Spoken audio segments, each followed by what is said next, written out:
Hello and welcome back to my craft room. I'm going to do something a bit radical today. This is my Snotter book. You may recognise it if you've watched my videos before. It's got very messy and fat and unwieldy, and I like it when it gets messy and stuff, but it's getting to the point where I'm only about halfway through and it's just getting a bit unmanageable. So I'm going to do something quite radical, and I'm going to take it apart. I might regret it. I might get part way in and wish I'd never started, but I want to be able to have the scope to do whatever I like without worrying about it getting too bulky. So I think if I take it all apart and put it back together, leaving a bit of space between the pages for volume. Let me put you down to desk up and I can show you what I mean. So I think what I'm going to do is take the cover off, take the pages apart, try and keep them in order, although wouldn't matter too much if they got out of order really, they're all numbered. And then for each, I've got a bag of kind of scrap papers here. So for each pair of pages, I'm thinking I can cut a piece of paper the length of the page, fold it in half along the length and use it to create a little signature of those two pages. And then I'll try coptic binding, which I've done once or twice before, to stitch it all back together, mend the covers and expand it. So that's where my thinking is. It's going to be quite a long and laborious process, most of which I will speed through or snip out so you don't have to watch through all of it. But for anybody else who's doing one of these and watching this and is finding the same thing as me, it's just getting a little bit too... I don't mind it getting fat, but if it gets to the point where you can't work in it. And like this one is just sticking out completely when you shut the book. So, wish me luck, because this is going to be a bit of an adventure. Okay, first things first. I'm going to need, how many pages altogether? So 221.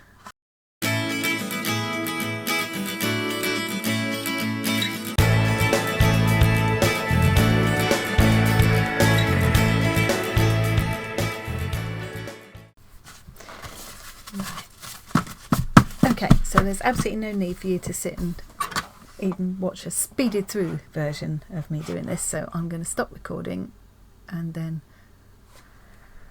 I'll come back when I've finished destroying my book. Wish me luck.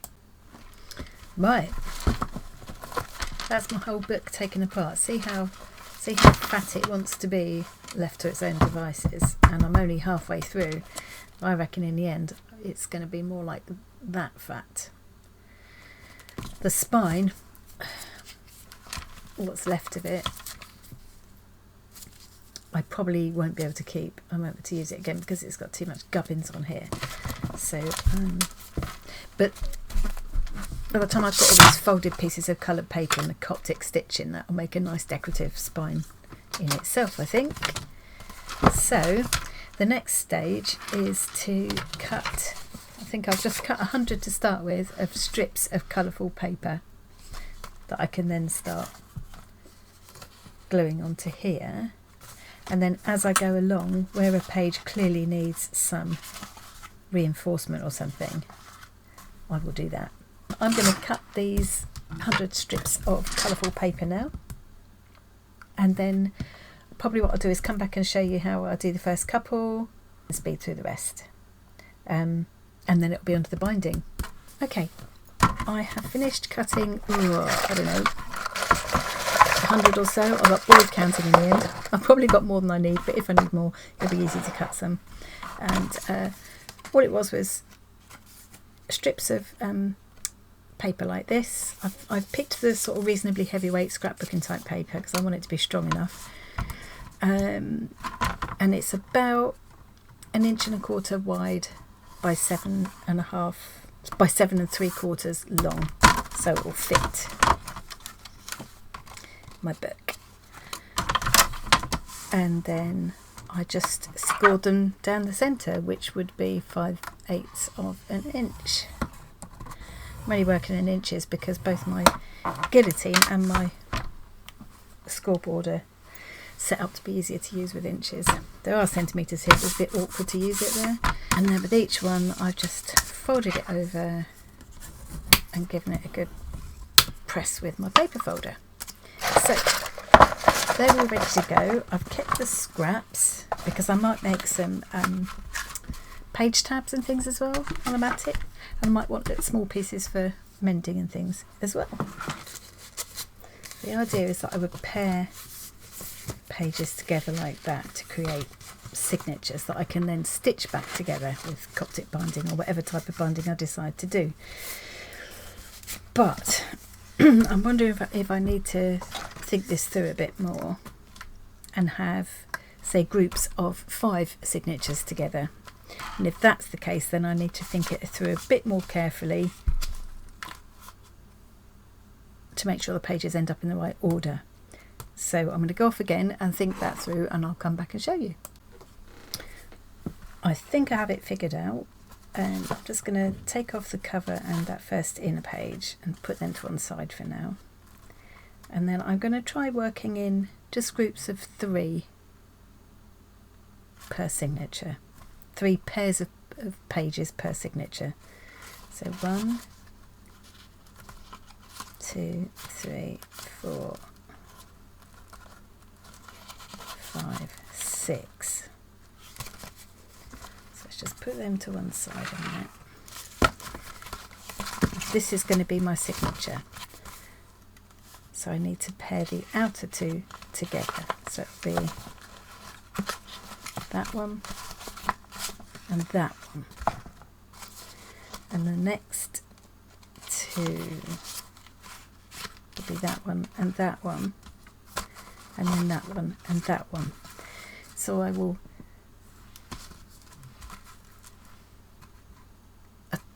attach these pairs of pages together. Then when they go one inside the other, they will come out in the right order. I really hope that makes some kind of sense, and I really hope I've thought it through properly. I don't think I can cope with more than 3 pairs in a signature. I'll get befuddled, and in any case some of these pages are very fat. It's just that if I don't group them, it's going to be an awful lot of stitching for that many pages. So we'll try this, we'll see how we go. So let's do this pair first, and for each pair I'm going to need 1 strip on that side and another strip on the other side. Okay, and as I say, as I go along, if any of the pages seem flimsy or need a bit of reinforcing, I will do that. I think PVA is going to be the way forward for this.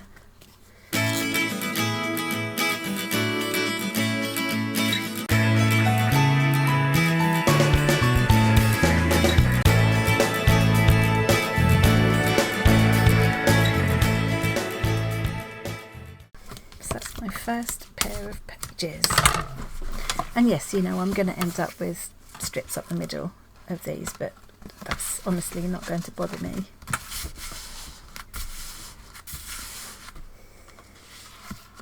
I'm wondering if this PVA is the best thing, or whether to go to my strong glue, which will dry quicker. Yeah, that's what I'm going to do.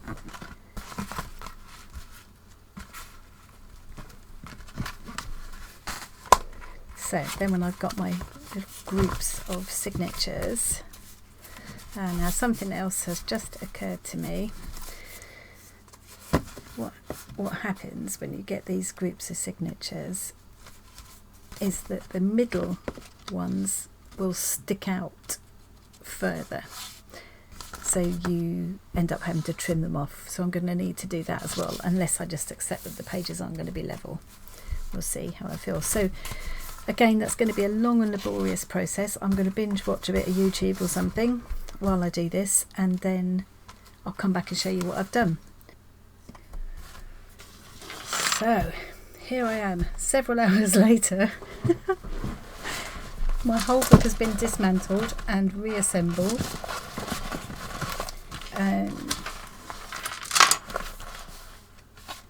I did definitely get to a point where I wished I'd never started it, but you know, hopefully it'll be worth it in the end. So that's the cover, and then each of these signatures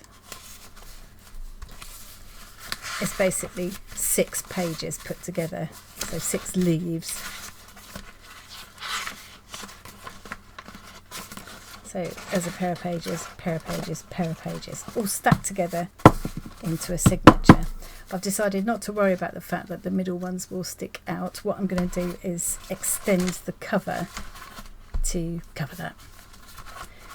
I don't want to start slicing bits off the edges, because I'll lose bits and I'll lose the page numbers, and I really don't think it matters anyway. I'm going to put some decorative tabs and things on the pages, so that will help to even things out as well. So yeah, it took a bit of concentration to make sure that the pages ended up still in the right order, but hopefully they still are. There were a couple of occasions where the pages were so bulky that I just made just 1 or 2 pages to the signature. What I need to do now, so first step is to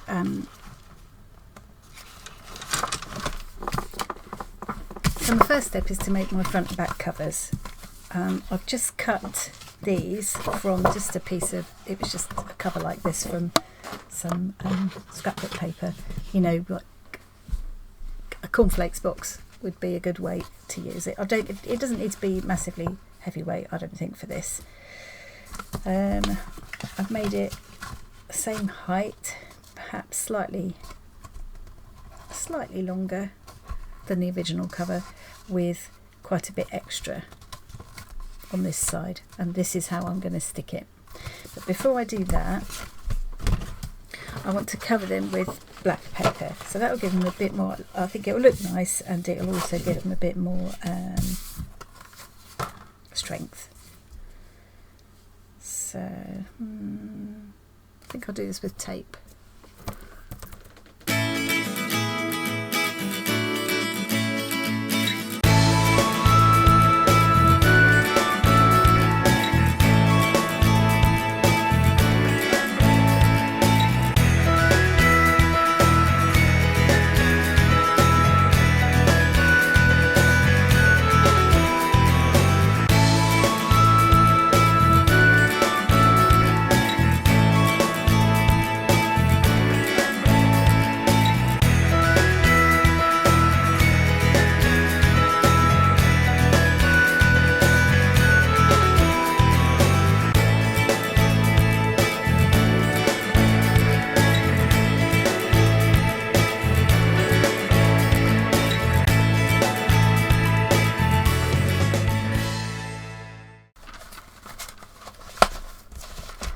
Going to be a fiddle doing this binding, but hopefully I'll manage it without too much hassle. So the next thing I'll have to do is pierce holes in the cover, and probably I'll get away with 3 for this size, so I need 3 evenly spaced holes in the front cover, and then matching holes in each signature, right through all the thicknesses of each signature, and then I put through the cover at the back, and then I can use my purple thread to stitch it all together. So I'm going to go off and do that in I'll probably start doing it in the garden, actually, because it's a lovely sunny day. I'm going to go and sit out in the garden and make a start on this. I will come back and show you how the binding looks at the end. I'll also leave a link below to some, well, there are lots and lots of really good tutorials about coptic binding on YouTube. One of my favourite channels about book binding is Sea Lemon. I'll leave a link to her channel because it's brilliant. She shows it so well. there's absolutely no point in me showing you me dithering about with it, but I will come back and show you how I got on at the end. I hope you're enjoying the day wherever you are and you got some sunshine. Hello, welcome back. I've finished pimping my Snotter book. Here's the here's how it turned out, and I'm really quite happy with it now. It gives me a lot more scope to work. I'm going to go to desk cam and show you what I've done. So at the end of the last little clip, I'd got all the signatures folded together and stacked up, and then I spent quite a long time doing the binding. I'm not going to call it coptic binding because I totally hashed it up, and as I said, I will leave a link in the description box to C Lemon, who does brilliant tutorials for all kinds of binding. This was partly difficult. It's not just my ineptitude, it's also because these pages were very fat. Some of them were quite, it was quite sticky at the spine, they're quite bulky and wonky, and so it wasn't easy to make it. So actually it turned out better than I thought it might have done. I think the covers look pretty like this, and I've covered the inside pages as well. I've added a button to the front cover. Oh yeah, that's the back. I've added a button to the front cover so that I can wrap this cord around to keep it all closed. I quite like. And partly for fun and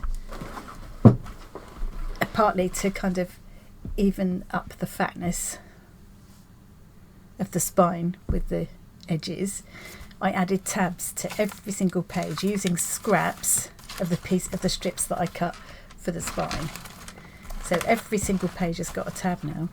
One of the nice things about coptic binding is that it just opens completely flat. Of course, because this is so fat, if I was working on this page, I'd want to prop it up on something, so I'd put something underneath to prop it up, but it will open flat. That's one of the nice things about this coptic binding system. Yeah, I'm quite happy with it. It all seems to work quite well, and most of them ended up in the right order, except for, I think I went wrong here. This should have been the last page, not that one. So somewhere I've got a bit wrong, but it really doesn't matter.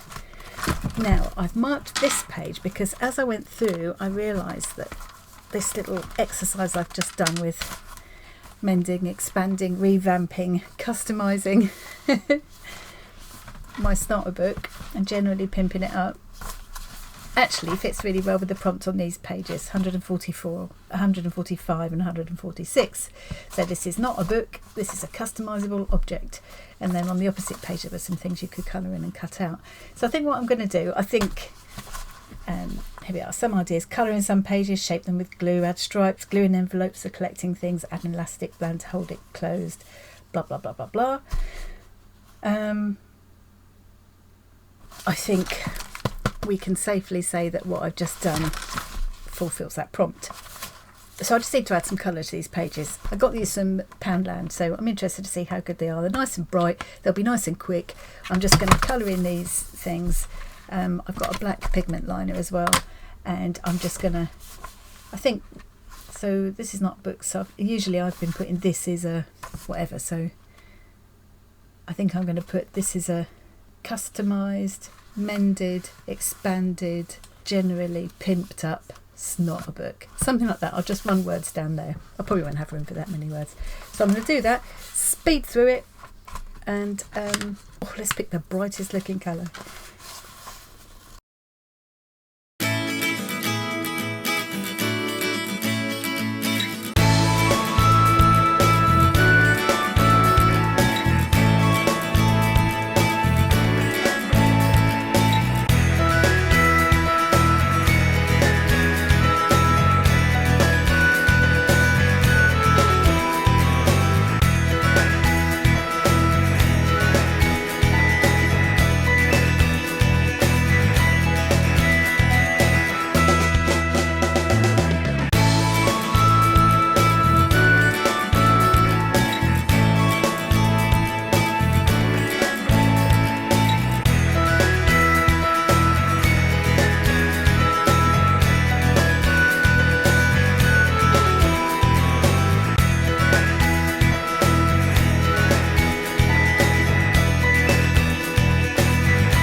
that's a quick scribbly, just adding a bit of colour to that page. I just put some of the keywords that this book is for me. This not a book is for me.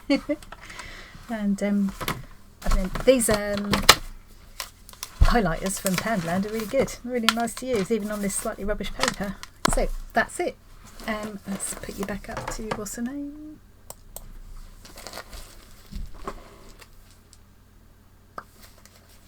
Thanks very much for watching. I hope you enjoyed that, and I'll see you again soon. Bye.